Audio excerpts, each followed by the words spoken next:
Zaman lah orang tak mau kuri, orang mau saduk. Oh, tubuh badan tuan-tuan, habis duit, habis waktu tuan-tuan. Sanggup nak bagi badan ketui-ketui. Dan sebelum tu tuan-tuan, sebelum dia nak bagi ketui badan tu, dia macam biasalah pakai baju XL apa semua. Bila dah berketui elok cantik tuan-tuan, terus tukar saiz jadi XS. Pasal apa? Ui, tuan-tuan nak buat tu ingat senang. Nak bagi next ketui, saya ada seketui tang depan, tang perut ni ya tuan-tuan. Tang lain tak ada ketui. Nak bagi next six pack tu bukan senang tuan-tuan. Bila dah naik, dia mula nak tunjuk ke orang pula. Bila tunjuk ke orang, orang puji, oh cantik badan. Biasalah kita ni kena jagalah. Dia mula dah. Dia jadi seronok dengan apa yang orang puji dia, yang ada pada diri dia tuan-tuan. Ketika itu dia tak mensyukuri apa yang diberikan oleh Allah Subhanahu Wa Taala kepada dia, maka dia telah pun dikira sebagai riya.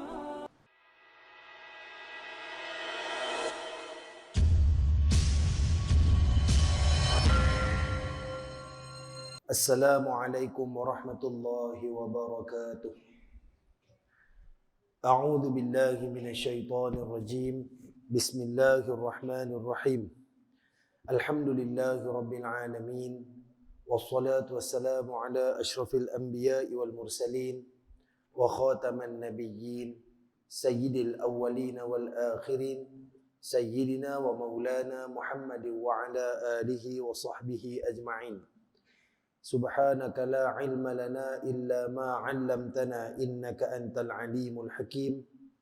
Qala rabbi shrah li sadri wa yassir li amri wahlul 'uqdatam min lisani yafqahu qawli. Allahumma la sahla illa ma ja'altahu sahla. Rabbana 'alaika tawakkalna wa ilaika anabna wa ilaikal masir. Allahumma ja'alna min ahli syafa'ati sayyidina Muhammadin sallallahu alaihi wasallam. Amma ba'du. Alhamdulillah, saudaraku hadirin rahmati Allah Subhanahu wa taala. Kita buka pertemuan kita pada malam ini dengan sama-sama kita hadiahkan bacaan suratul Fatihah kepada junjungan besar Nabi Muhammad sallallahu alaihi wasallam, kepada kaum kerabat baginda, isteri-isteri baginda, para sahabat baginda, para alim ulama, para pejuang Islam, kepada kedua ibu bapa kita sama ada yang masih hidup atau yang telah meninggal dunia, juga kepada pengarang kitab Al-Kabair Asy-Syaikh Al-Zahabi dan juga panel penterjemah. Al-Fatihah. A'udzu billahi minasy syaithanir rajim. Bismillahirrahmanirrahim. Alhamdulillahi rabbil alamin. Ar-Rahmanir Rahim. مالك يوم الدين إياك نعبد وإياك نستعين اهدنا الصراط المستقيم صراط الذين أنعمت عليهم غير المغضوب عليهم ولا الضالين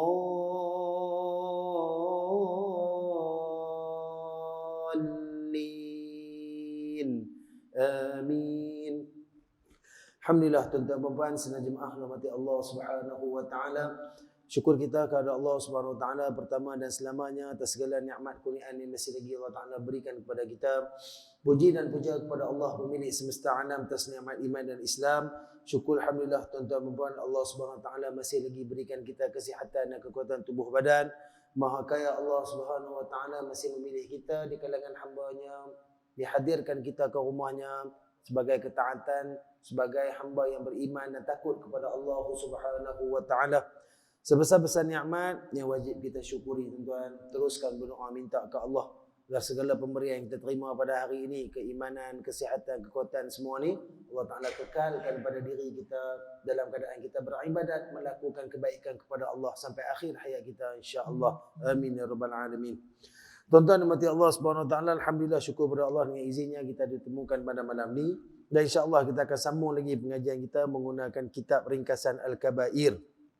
Di mana pertemuan yang lalu tuan-tuan, alhamdulillah kita telah pun selesai mengikuti dosa yang ke-10, iaitu tajuk riba. Jadi kita dah faham dah tuan-tuan, antara perkara yang kita nampak kecil, antara benda yang pada kita taklah terlalu besar sangat dia punya cara untuk melakukan dia, tapi azab dan juga kejian cukup besar di sisi Allah Subhanahu wa taala. Berusahalah diri kita sehabis boleh untuk mengelakkan diri kita daripada terlibat dengan riba. Walau apa cara sekalipun. Janganlah bagi ada riba, sebab riba ni dia melibatkan tempoh yang panjang. Kalau kita buat pinjaman dan sebagainya, tempoh yang panjang, makna kata selagi itulah kita terlibat dengan riba, sepanjang tempoh tu kita akan dilaknat Allah Subhanahu Wa Taala, kita akan dikeji oleh Allah, dimurkai oleh Allah, dan makin panjanglah azab yang kita akan terima di akhirat Allah Subhanahu Wa Taala nanti. Baik tuan-tuan, insya-Allah pada malam ni kita akan masuk pada bab yang baru, iaitulah pada dosa yang ke-11 di bawah tajuk riya pada muka surat yang ke-67. Tajuk riya. Tajuk ni pun dah cukup menggentarkan tuan-tuan. Riya ni apa dia tuan-tuan? Kalau riba dulu satu perbuatan, riya ni tuan-tuan dia satu penyakit. Penyakit apa tuan-tuan? Antara penyakit hati yang kronik. Riya ni sentiasa berada pada hati-hati mereka yang kurang ketaatan kepada Allah, kurang keimanan kepada Allah Subhanahu Wa Taala. Mereka yang seronok dengan habuan dan pujian keduniaan tuan-tuan. Antara penyakit hati yang teruk tuan-tuan, lebih kuranglah sama juga dengan takabur, sombong, semua apa semua ni tuan-tuan.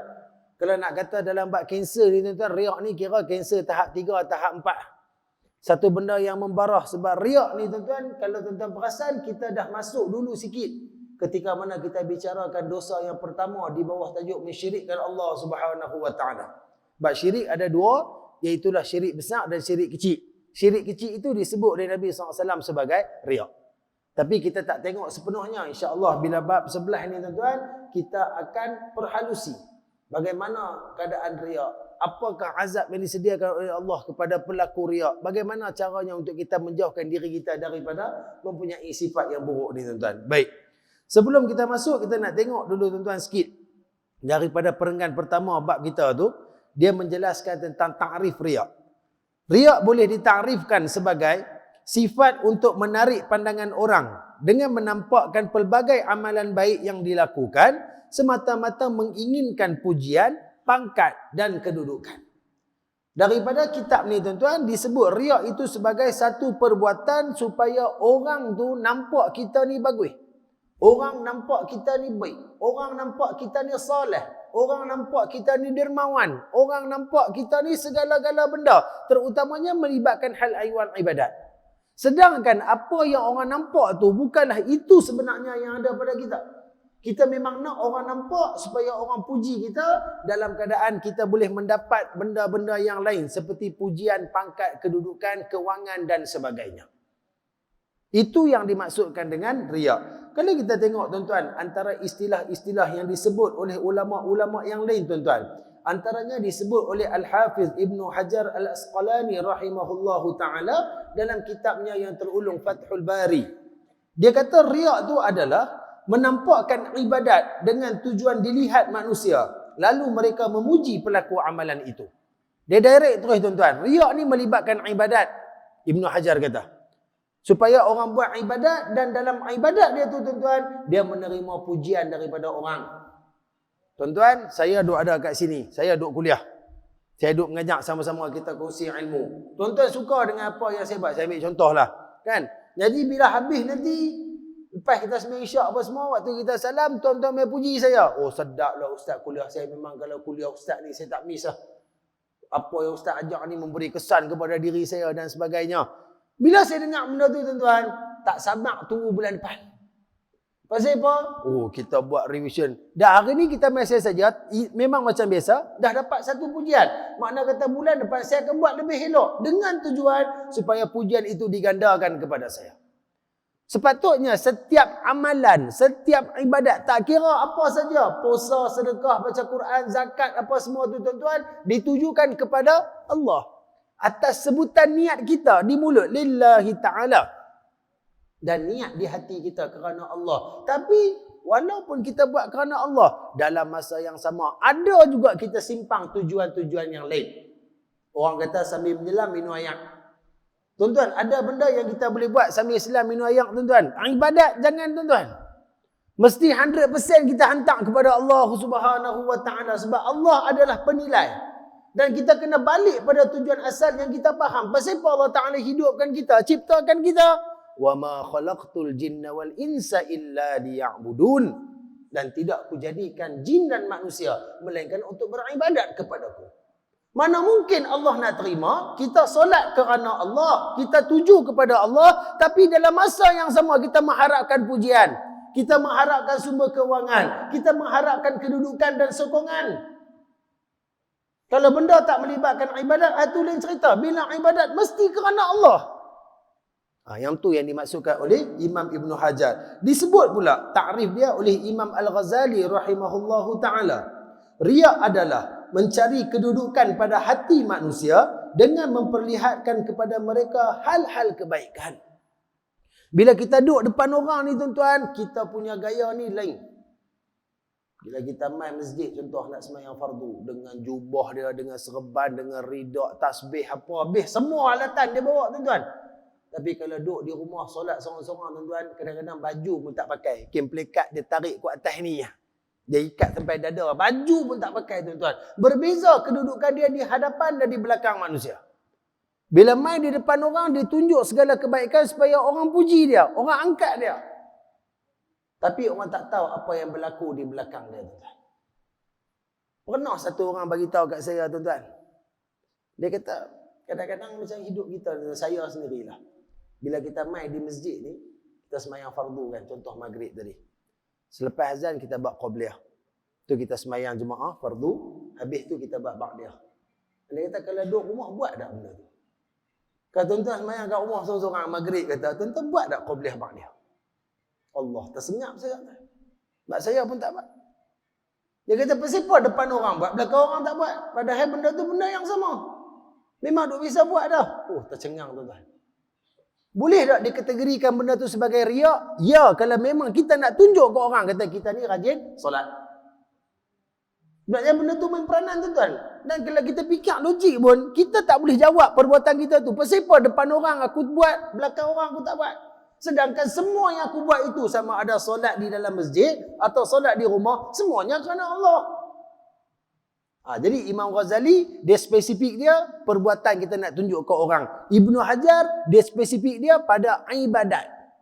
Dan kemudian ada satu lagi tuan-tuan, disebut oleh Imam Habib Abdullah Al-Haddad. Riya adalah menuntut kedudukan atau meminta dihormati daripada orang ramai dengan amalan yang ditujukan untuk akhirat.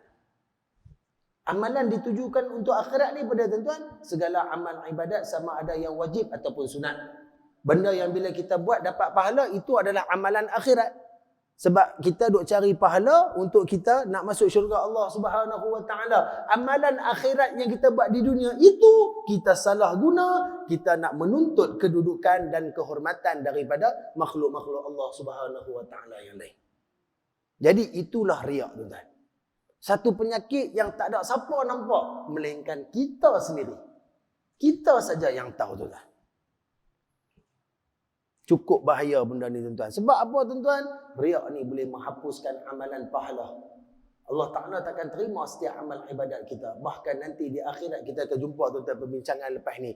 Bagaimana riak itu tuan-tuan, Allah Ta'ala akan hinakan pelaku dia dengan suruh pergi jumpa balik siapa-siapa yang dulu dia nak tunjuk amalan dia. Allah tuan-tuan, teruk tuan-tuan riak. Okey, yang ni pengenalan definisi daripada riak. Baik. Sifat riak yang nyata seperti menunjuk-nunjuk dalam amal ibadat, dan riak yang tersembunyi, yakni khafi, ialah beratnya hati seseorang tetapi akan berbuat demikian apabila ada orang lain menyaksikannya. Jadi riak ni dipecah kepada dua pula. Pertama riak yang jelas, yang nyata. Yang kedua riak yang tersembunyi. Riak yang nyata dari segi pertunjukan dia, apa yang dia boleh pamerkan kepada orang supaya dia angkat diri dia. Adapun riak yang tersembunyi itu tuan-tuan, malahnya dia untuk melakukan ibadat yang banyak ketika dia berseorangan, sedangkan ketika di hadapan orang lain, rajin tu tiba-tiba mai. Urat balok yang tadi tebal itu bukan kata nipis, hilang tu. Macam persoalan yang saya hamak tadi lah. Kita boleh buat qabliyah ba'diyah ketika kita ada di masjid. Kenapa kita tak buat benda yang sama ketika kita berada di rumah? Kita boleh baca Quran bermuka-muka bila kita duduk di masjid, kata lepas subuh kan. Habis-habis dah semayang, wirid, doa apa semua, tak ada nak balik lagi ambil Quran buka. Baca belai-lai di masjid. Kenapa di rumah kadang-kadang semuka pun payah nak baca? Awak sebab di masjid ada ramai orang ke? Di rumah tak ada siapa nak tengok ke? Tuan-tuan, niat tu kita je yang tahu. Kita je yang faham apa tujuan kita buat benda tersebut. Tapi tuan-tuan, kalau perkara tersebut melibatkan nak tunjuk ke orang, itu adalah riak khafi yang lebih berbahaya daripada riak yang nyata.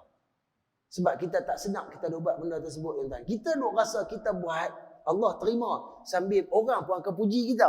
Kalau ada 2-in-1 dalam ibadat, tuan-tuan, Allah Ta'ala akan tolak. Allah Ta'ala akan bagi kepada yang lain yang kita buat selain daripada dia. Allah Ta'ala akan bagi ke orang tersebut. Allah Ta'ala takkan terima, takkan nilai, takkan kira, takkan bagi ganjaran, tak ada pahala. Kita dah beramal puluh tahun dah, tuan-tuan. Hayat pun dah ada kat hujung dah. Duk kira nak mati dah. Tapi kita tak sedar, tuan-tuan. Rupanya dalam berpuluh tahun amal ibadat kita, berapa sangat yang dinilai kira oleh Allah Subhanahu wa Ta'ala. Disebabkan habis musnah pahala sebab adanya amalan riak di dalam hati kita. Baik, tuan-tuan rahmati Allah. Disebut inna adna riya syirkun. Maksudnya serendah-rendah riak adalah syirik. Jadi kalau kita belajar, kita teringat balik bab pertama dulu, bab syirik, tuan-tuan. Riak itu dikategorikan sebagai syirkul asghar, syirik yang kecil. Sebab kita mempamerkan ibadat kita bukan kerana Allah semata-mata, tapi kita tujukan juga kepada makhluk Allah Ta'ala yang lain. Jadi, umat Islam perlu berhati-hati supaya tidak bersifat riak. Dan sebaik-baiknya, hendaklah membiasakan diri untuk merahsiakan segala amalan baik supaya tidak diketahui orang lain. Jadi tuan-tuan, Syekh Az-Zahabi bagi pesanan kat kita. Dia kata, jagalah hati kita. Jangan bagi ada sifat buruk ni, iaitulah sifat riak. Biasakan diri kita untuk melakukan amalan itu kerana Allah tanpa memerhatikan orang di sekeliling kita. Lantaklah. Saya semayang macam ni. Yang ni yang terbaik yang saya nak tujukan kepada Allah. Hampa nak kata buruk ke, hampa nak kata baik ke, saya tak heran. Bukan hampa yang bagi pahala kat saya. Bukan hampa yang akan memberi ganjaran kepada saya. Kita kena ingat benda macam tu dalam hati kita. Salah satu cara kita nak menjauhkan diri daripada riak. Dan kalau tak mampu juga, tuan-tuan, kita lakukan amalan-amalan secara tersembunyi supaya tidak diketahui oleh orang lain. Buat amalan secara tersembunyi. Satgi, mai esok pagi subuh, cerah masjid. Pasal apa? Semalam kuliah ustaz kata sembunyi. Saya takut saya riak tak mai jemaah. Tuan-tuan, ada amalan yang kena tunjuk, ada amalan yang kena sembunyi. Semayang jemaah di masjid nak sembunyi macam mana, tuan-tuan? Jadi kita kena faham lah. Jangan ambil kesempatan pula. Antara amalan yang kita kena sembunyi, contohnya tuan-tuan, Nabi sebut dalam bab sedekah. Antara sedekah yang tinggi kualiti dia di sisi Allah, Nabi jelaskan dalam bentuk perumpamaan, tangan kanan bagi, tangan kiri tak tahu. Maksud dia memang dia sembunyi sungguh. Tambah zaman lah ni, tuan-tuan, kita nak sedekah ni, keadaan dia cukup mudah. Apabila teknologi, kita ada Facebook, kita ada WhatsApp, orang nak forward merata kat kita. Wakaf Quran lah, wakaf nak buat masjid, nak buat sekolah, rumah anak yatim, macam-macam benda, tuan-tuan. Dia bagi sekali dengan nombor akaun. Kita tak perlu nak cerita kepada seluruh dunia bahawa kita nak sedekah kat dia. Cukup sekadar kita buat online banking kita saja. Kita nak transfer RM10, RM50, RM100, kita buat senyap-senyap kerana Allah. Itu sedekah yang berkualiti, yang akan diberi ganjaran yang cukup tinggi oleh Allah Subhanahu Wa Taala. Di samping dapat mengelakkan diri kita daripada riak.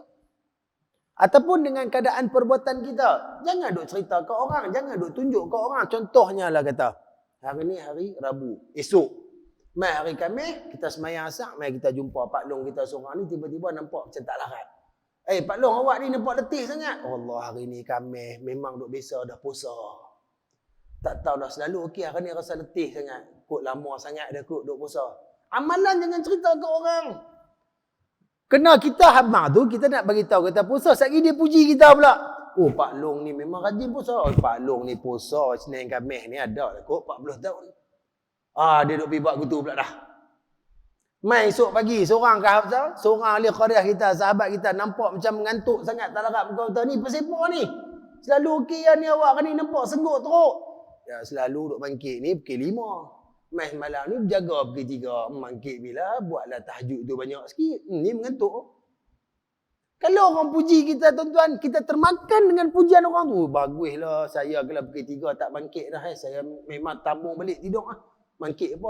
Oh, saya dah memang tahajud ni, kira saya punya senaman. Kita pula duduk seronok. Tuan-tuan, yang asal dia pahala cukup besar tadi, tiba-tiba hilang. Tiba-tiba tak ada. Bila timbul perasaan seronok, orang puji je lah. Jadi, ada benda yang kita kena zahirkan, ada benda yang kita kena sembunyikan. Kalau di rumah, tuan-tuan, kita baca Quran, kita bangun tahajud, kita buat solat sunat dan sebagainya, zahirkan dalam penghuni rumah tu, terutamanya kita orang lelaki, sebagai tanda kita bertegas dalam ibadat dan kita nak isteri serta anak-anak kita turut sama buat apa yang kita buat. Itu dalam bentuk didikan, jalan, tak ada masalah. Tapi kalau depan orang, tuan-tuan, kita jadilah diri kita yang sebenar. Macam mana kita buat di depan orang, macam tu juga kita buat di belakang orang. InsyaAllah kita takkan ada sifat riya. Baik, tuan-tuan dirahmati Allah. Perkara-perkara yang boleh membuatkan riya. Disebut di sini ada 4 perkara. Pertama, tuan-tuan, dari segi tubuh badan. Ada diberikan contoh, misalnya, memperlihatkan badan yang kurus dan pucat agar disangka banyak melakukan ibadat puasa dan ibadat solat tahajud. Tambah masalah ni pula tuan-tuan. Kalau ni dia bagi contoh, orang nampak kurus pasal apa ni? Oh, banyak puasa, banyak solat. Zaman lah orang tak mau kurus, orang mau sado. Oh, tubuh badan tuan-tuan, habis duit, habis waktu tuan-tuan. Sanggup nak bagi badan ketui-ketui. Dan sebelum tu tuan-tuan, sebelum dia nak pergi ketui badan tu, dia macam biasalah pakai baju XL apa semua. Bila dah berketui elok cantik tuan-tuan, terus tukar saiz jadi XS. Pasal apa? Ui, tuan-tuan nak buat tu ingat senang lah.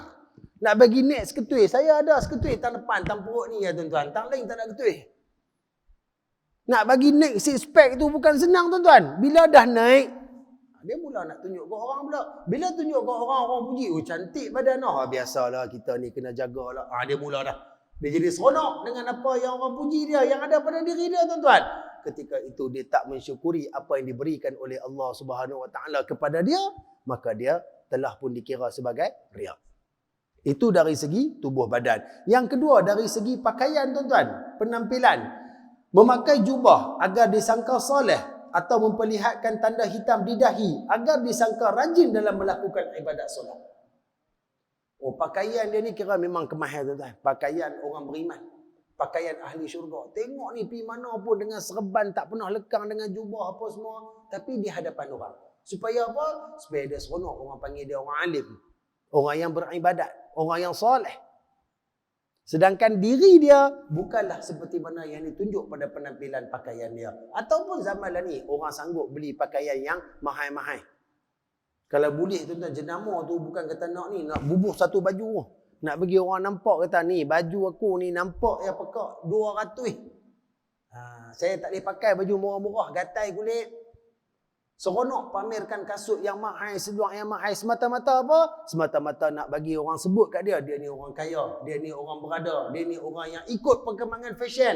Yang dia orang yang up to date dengan pakaian. Kalau macam itulah akhlak kita tuan-tuan, kita termasuk dalam orang yang melakukan riya. Baginda Nabi SAW yang pakaian macam mana tuan-tuan? Dijahit bertampung-tampung tuan-tuan. Setiap koyak ikan itu akan dijahit. Kita kalau koyak sikit tuan-tuan, tak buang. Beli baru. Tengok para sahabat yang pakaian tuan-tuan macam mana tuan-tuan? Allah, berlubang merata. Pakaian tu sebenarnya tak ada apa tuan-tuan. Pakailah semahal mana pun, semewah mana pun tuan-tuan. Ingatlah sebagai orang Islam, pakaian terakhir kita, semeter RM3 kain putih. Waktu hidup duk pakai sutra, duk pakai benda yang mahal-mahal, berjenama, import pada luar negara. Mati tuan-tuan, kapan kain keras itulah yang akan balut badan kita. Tak kira hang raja, tak kira hang siapa. Kalau nak riak, tak ada hasil. Tak ada apa yang boleh kita dapat. Baik, yang ketiga. Perkara yang boleh membuatkan kita riak dari segi ucapan dalam perkataan. Contohnya, Orang yang selalu bercakap tentang ilmu agama agar disangka dia itu faqih dalam ilmu agama. Kira cakap ni kita dengar sedap ya. Memanglah tuan-tuan, Nabi SAW ajak kita. Cakap ni cakap yang benda ada manfaat, benda baik. Kalau tak ada apa yang nak cakap, Nabi suruh kita diam. Tapi bila depan orang dia cakap ni, Masya Allah, dengar sedap, lembut. Kita dengar tu ada manfaat untuk diri kita. Tapi di belakang orang, maki hamun lah, cakap benda-benda kotor, benda-benda buruk dan sebagainya. Tak sama seperti apa yang dipamerkan di hadapan orang. Maka benda-benda yang macam ni akan menyebabkan segala perbuatan kita ditolak oleh Allah Subhanahu Wa Taala. Dan yang keempat, dari segi perlakuan, yakni perbuatan.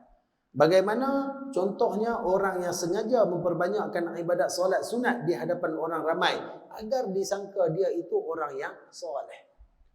Duduk depan orang ni tuan-tuan, tambah-tambah sekali lepas isyak tuan-tuan. Tak cukup dengan ba'diyah. Dia bangun buat witir, dia bangun buat hajat, buat taubat. Kalau boleh tahajud pun dia nak buat sekali. Tok siap duk tunggu tepi pintu lah, duk kira nak kunci. Dia ni seorang tak habis-habis lagi, bila nak keluar? Contohlah benda tu tak berlaku kat kita. Kita biasanya buat benda-benda macam tu di rumah. Tapi nak bawa contoh tuan-tuan, depan orang ni memang nampak alim. Depan orang ni nampak baik. Ibadat demi ibadat dia lakukan, tak berhenti-henti. Sampai kadang-kadang kita pun jealous. Mak dia ni rajin sungguh, aku pun tak macam dia. Sampai kita pun nak takut bila tengok dia. Kita tahu nak banding dengan dia, kita rasa kita ni tak ada apa. Tapi di sebalik apa yang dilakukan itu, dia ada satu niat lain supaya dia diangkat sebagai orang yang baik, orang yang rajin beribadat, orang yang soleh. Berlaku tak benda tu pada diri kita tuan-tuan? Tepuk dada, tanya iman kita. Tanya diri kita. Kalau tak berlaku, alhamdulillah, kekalkan tuan-tuan. Sebab insya-Allah setiap amalan ada ganjaran yang besar yang disediakan oleh Allah. Tapi kalau berlaku tuan-tuan untuk diri saya dan kita semua tuan-tuan, bertaubatlah kepada Allah. Cukup-cukuplah tuan-tuan, hentikanlah tuan-tuan. Tak ada makhluk yang mampu menolong kita tuan-tuan. Tak ada makhluk yang mampu memberikan kita kesenangan di akhirat nanti, percayalah. Tak ada siapa melainkan baginda Nabi sallallahu alaihi wasallam. Kalau kita pelaku riak tuan-tuan, takkan Nabi nak tolong kita? Nabi sendiri ajak kita jangan duk buat benda tu. Tiba-tiba kita buat, Nabi nak tolong kita tuan-tuan. Janganlah kita merosakkan pahala kita tuan-tuan. Janganlah kita menjadikan diri kita itu muflis. Kita sendiri yang buat diri kita itu gagal. Jangan tuan-tuan. Apa yang kita buat hari ni pun tuan-tuan sebenarnya, kalau nak dibandingkan dengan apa yang sebenarnya diinginkan oleh Allah, wallahu alam, saya tak tahu macam mana. Tapi kalau untuk diri saya tuan-tuan, macam kita duk sebut sebelum ni tuan-tuan, solat pun ya Allah, harap ihsan Allah lah untuk terima solat kita. Semayang duk dengar bunyi, kadang-kadang semayang depan orang yang baju dia ada tulis dan duk baca lagi apa tulis baju dia. Semayang duk fikir, oh tak nak balik ada rock blok kedak ke, macam-macam benda tuan-tuan. Macam tu agak-agak Allah nak bagi pahala tuan-tuan. Puasa kita buatlah, puasa sunat Isnin Khamis tuan-tuan, tapi kita puasa pun dalam keadaan ya Allah, mulut ni sama naik dengan keadaan tak puasa. Mengumpat, mengutuk, mengeji. Tambahlah ni tuan-tuan, umpat kutuk dia bukan main kok mulut, dia main kok jari. Kok Facebook, kok WhatsApp, nampak saja benda tambah-tambah melibatkan politik. Selalu saya sebut benda ni tuan. Kita kira nak forward laju ya, tak siasat dah, tak cek dah benda tu betul salah. Kena benda tersebut, benda parti politik lawan kita, kita kira laju lah nak forward. Sedangkan duk puasa. Mai tak nak buka puasa ni tuan-tuan, tak ada apa kecuali lapar dan dahaga. Macam ni punya ibadat kita buat tuan-tuan, agak-agak pahala kita banyak mana? Tak banyak mana tuan-tuan. Campur pula dengan riak, terus ruyuk semua pahala, hilang. Sebab apa tuan-tuan? Siapa yang boleh bagi kebaikan kepada kita? Kalau kita tunjuk ke orang, apa yang kita dapat sangat tuan-tuan?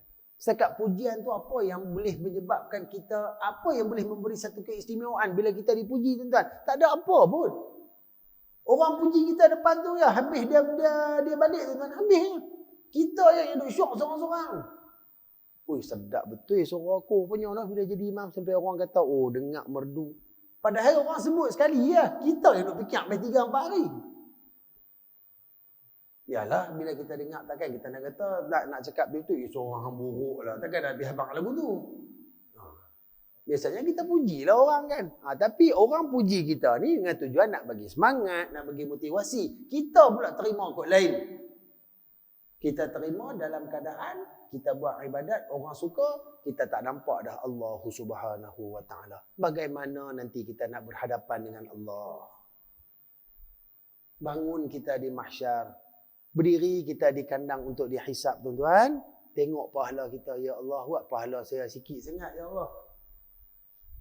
Saya rasa-rasa duk congok-congok, tapi banyak juga. Sepatutnya kena banyak, ya Allah. Pasal apa banyak ni? Time tu Allah tunjuk balik. Allah tayang balik. Macam ni punya ibadat, macam ni punya hang buat semua ni, hang tak tuju kat aku pun. Macam mana aku nak bagi pahala? Ni hang tuju kat jemaah ni hang tuju dekat orang ni hang bagi dekat dia ni. Sebab dia ni selalu puji hang, dia ni kadang-kadang bagi duit kat hang tu yang ni. Habis tu macam mana aku nak bagi pahala kat hang? Hang dah dapat dah daripada orang lain. Hang tak dapat daripada aku. Waktu tu nak kata apa tuan-tuan? Ingat, Allah tak zalim. Allah tak zalim. Wa ma rabbuka bizallamin lil abid. Dan tidak sekali-kali Allah akan menzalimi hamba-hambanya. Itu bukan sifat Allah Subhanahu wa ta'ala. Allah bersifat al-adlu, maha adil. Didikan Allah cukup sempurna. Allah utuskan Nabi SAW untuk mengajak kita benda-benda macam ni. Jadi tolonglah tuan-tuan, tolonglah pelihara amalan kita, jaga hati kita betul-betul supaya riak itu tak menjadi sebahagian daripada penyakit yang melekat di hati kita.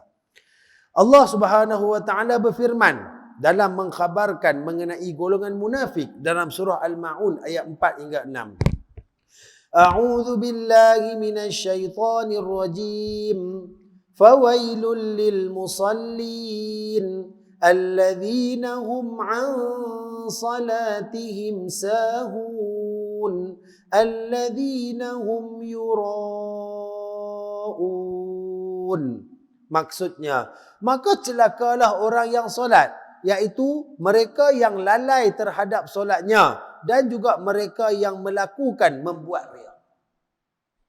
Tuan-tuan, dalam ayat ni, kalau tuan-tuan perasan, kita jumpa pada bab yang kedua, iaitu bab solat.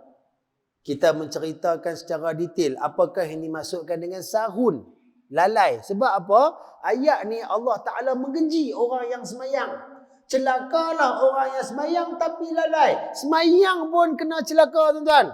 Semayang pun masuk neraka Allah Subhanahu wa ta'ala. Atas ada sifat sahun. Dia semayang terlalu cepat, tak ada tumakninah. Dia semayang di akhir-akhir waktu, tak semayang di awal waktu. Dia semayang dalam keadaan tergesa-gesa. Dia semayang dalam keadaan tidak ikhlas dan khusyuk. Semayang dalam keadaan malah.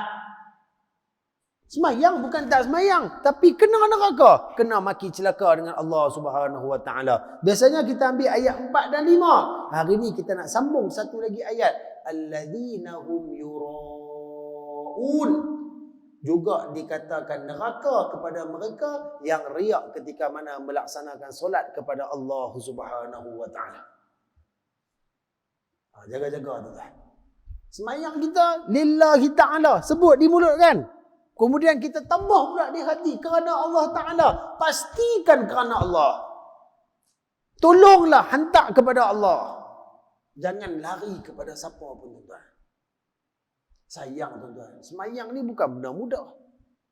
Kita, Allah Ta'ala boleh tolak hati kita main masjid. Allah Ta'ala boleh jadikan kita hamba yang teringat untuk solat ni pun, tuan-tuan. Dah banyak syukur ke Allah Subhanahu Wa Ta'ala. Di luar sana ramai lagi yang tak semayang. Bahkan tak indah dengan solat, tak takut langsung. Dengar azan ni tak rasa kata dia kena main masjid. Dengar panggilan masa waktu dia tak terasa bahawa dia ni kena solat. Ramai di luar sana. Kita antara orang yang bertuah, tuan-tuan. Allah Ta'ala masih lagi berikan kasih sayang dia kepada kita. Jemput kita, panggil kita main. Mungkin dalam keadaan kita tak sempurna macam orang di luar. Sakit lutut, dalam keadaan tak sihat, dalam keadaan tak kuat, letih, baru balik kerja, tak larat. Allah panggil lagi kita. Allah dah panggil tuan-tuan, buatlah betul-betul. Buatlah elok tuan-tuan. Pasal apa nak kena riak? Pasal apa nak kena tunjuk ke orang? Oh, cantik aku main lagi hari ni, orang nampak dah aku. Tak perlu tuan-tuan, tak perlu. Manusia tak akan bagi apa pun kat kita tuan-tuan. Saya pernah sebut tuan-tuan kat sini, hidup kita ni banyak benda yang kita kira dengan orang. Kita duk kira pandangan orang tuan-tuan. Pasal apa? Jom pergi. Wish, malas saya segi orang kata apa. Duk kira orang. Macam saya pernah sebut, saya ingat tuan-tuan. Saya berani tak kalau pergi kenduri pakai kain pelikat dengan baju pagoda. Oh, tak berani. Pasal apa? Ish, dia orang kata apa? Nampak? Orang. Kita pergi kenduri itu sebab apa? Sebab kita faham apabila kita menerima jemputan dan tidak ada halangan yang mengganggu kita untuk hadir, maka kita wajib hadir. Ini hukum. Kita pergi kerana Allah nak merapatkan silaturahim. Sagi orang. Nampak tak? Bila ada orang tu tuan-tuan, oi, kenduri kena pakai elok-elok. Duduk rumah ni tak apa. Kain pelikat lah, seluar katok lah, baju kelawar lah, apa tak apa. Pergi kenduri mana dia pakai baju kelawar. Sagi orang kata, orang juga. Nampak? Hidup kita tak boleh pisah dengan orang. Pasal apa tuan-tuan? Bila tak boleh pisah dengan orang tu, yang menyebabkan riak mudah bersarang di hati. Hidup kita kerana siapa? Allah. Tuan-tuan, sehari-hari ni tak kurang 5 kali kita duk perbetul balik kita punya pengakuan kita kepada Allah. Tapi apa yang kita sebut, kita tak nyatakan. Betul tak? Dalam doa iftitah kita duk kata apa? Inna salati wa nusuki wa mahyaya wa mamati lillahi rabbil alamin. Kau tak pernah faham maksud dia apa? Kau tak pernah faham, kacau. Sebab tu Umi sebut ya, tak boleh nak hayati. Sesungguhnya solatku, ibadatku, hidupku dan matiku hanyalah untuk Allah. Kerana Allah. Duk kira orang. Dan semayang mengaku ke Allah. Luar semayang kira orang. Tuan-tuan, tak boleh pi tuan-tuan kalau macam ni duk kira orang. Ingat tuan-tuan, ke akhirat mak ayah kita, isteri kita, anak-anak kita, sahabat-sahabat karib kita, orang-orang yang dulu depa duk puja kita, pengikut-pengikut kita, waktu tu dia akan buat tak tahu kat kita. Dia tak heran dah kita. Tak wujud dah nasak-nasak keturunan ni ke akhirat tuan-tuan. Masing-masing nafsi-nafsi, bawa diri dia saja. Tak ada siapa dah nak tolong kita tuan-tuan. Jumpa mak tolonglah cik, nak tolong apa patutnya hang lah yang kena tolong mak. Kita nak pergi minta tolong mak kita pula minta kat kita. Lari pula cari kat pak pun habaq benda yang sama. Pergi kat anak bak minta maaf lah, tak boleh nak tolong, cik pun tak lepas ni. Tak ada siapa nak bantu kita tuan-tuan. Jadi kita lah yang kena bantu diri kita. Kita lah yang kena jaga amal ibadat kita. Tolong tuan-tuan, jangan pesongkan langsung apa yang kita ada hari ini tuan-tuan. Kalau berlaku juga benda tu, cukup-cukuplah tuan-tuan. Biarlah start daripada sagi, isyak sagi tuan-tuan, sampai ke akhir hayat kita, pandangan saya tak tumpu dah pada mana-mana makhluk. Saya dah tak heran dah kat siapa-siapa. Apa saja ibadat kerana Allah. Hang nak kata apa, hang kata. Hang nak sebut apa, hang sebut. Tak heran dah. Kita kena ada sikap yang macam tu tuan-tuan. Ambillah contoh besar yang ada pada baginda Nabi SAW dan para sahabat. Sebab ada kala mereka melakukan ibadat secara berhadapan dengan orang. Tapi ada kala mereka melakukan di belakang orang, tak tunjuk. Tengok tahajud Nabi SAW. Nabi buat di rumah. Tapi apabila orang ikut serta Nabi SAW, bagaimana orang cerita tuan-tuan? Tahajud Nabi di rumah itu lebih panjang daripada jadinya imam Nabi pada solat fardu. Makna kata Nabi buat amalan seorang-seorang tu lebih lama, lebih berkualiti. Bukan nak kata tak ada kualiti semayang, sama aja. Tapi nak habaq kata Nabi tak ada bersikap berpura-pura. Nak tunjuk depan orang, depan orang buat macam ni, belakang orang buat ringan. Tak. Jadi kita nak tiru macam Nabi SAW secara keseluruhannya, kita tidak ada kemampuan. Tapi sekurang-kurangnya daripada tak boleh semua, janganlah tinggal semua.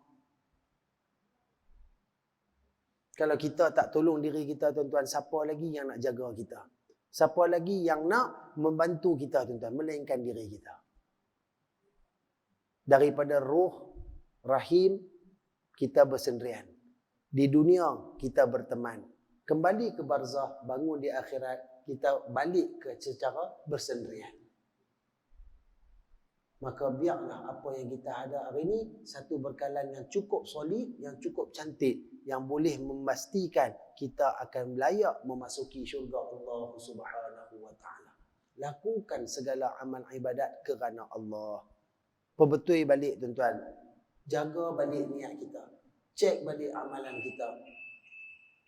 Kenal pasti tang mana salah dan silap yang kita lakukan dalam amal ibadat kita. InsyaAllah tuan-tuan, kalau kita boleh buat benda ni, kita boleh menghapuskan segala penyakit-penyakit yang ada di atas hati-hati kita. Hati kita akan kembali cerah, hati kita akan kembali lembut, hati kita akan kembali menjadi hati yang dikehendaki oleh Allah Subhanahu wa taala, insya-Allah. Ingat pesan Nabi SAW. Nabi kata bahayanya hati ni. Kita boleh tengok orang tu berdasarkan perangai dia tu, kita boleh tahu hati dia macam mana. Kan Nabi sebut kan, antara organ yang kalau baik dia, baik semua. Buruk dia, buruk semua. Kita saja boleh nilai hati kita macam mana tuan-tuan. Mudah-mudahan Allah memberi rahmat dan taufik kepada kita. Allah Ta'ala memberi kita kesempatan untuk bertaubat, membetulkan diri kita, mengikhlaskan segala amalan-amalan kita, mengkhusyukkan segala ibadat-ibadat kita. Mudah-mudahan saya, tuan-tuan, kita semua akan mendapat keampunan Allah, dijauhkan Allah daripada perkara-perkara yang buruk ini, dan Allah Ta'ala akan jadikan kita sebagai ahli syurga Allah Subhanahu wa Ta'ala yang paling tinggi bersama Nabi SAW, insya-Allah. Amin ya rabbal alamin. Tuan-tuan dirahmati Allah, saya ingat cukup setakat tu, saya berhenti di sini dulu. Kita akan sambung lagi pada pertemuan yang akan datang. Yang baik itu daripada Allah Subhanahu wa taala, yang buruk itu pada kelemahan, kehinaan, kebodohan diri saya. Mohon ampun dan maaf kalau tersalah bahasa, tersilap kata. Tuan-tuan perempuan, kalau ada apa-apa kebaikan yang boleh kita ambil pada pertemuan malam ni, balik lagi pakai cerita, kongsi-kongsi sikit dengan isteri kita, suami, anak-anak, rakan-rakan, jiran-jiran. Mudah-mudahan ilmu yang baik bila kita faham, kita sampaikan, manfaat ilmu akan lebih meluas. Dan bila kita ajak orang, cerita ke orang tentang kebaikan, orang ikut tuan-tuan, selagi mana kebaikan itu diamalkan oleh orang, selagi itulah kita akan diberi pahala oleh Allah Subhanahu wa taala, insya-Allah. Wa hadza bitaufiq. Assalamualaikum warahmatullahi wabarakatuh. A'udzu billahi minasyaitonir rajim. Bismillahirrahmanirrahim. Alhamdulillahi rabbil alamin. Wassalatu wassalamu ala sayyidina wa maulana Muhammadin asyrafil mursalin wa ala alihi wa sahbihi ajma'in. Allahumma akhrijna an zulumatil wahm wa akrimna bi nuril fahm waftah alaina bi ma'rifatil ilm wa hassin akhlaqana bil hilm wa sahhil lana abwabal fadlik وانشر علينا من خزائن رحمتك يا أرحم الراحمين وصلى الله على سيدنا محمد وعلى آله وصحبه وسلم والحمد لله رب العالمين. تقبل الله.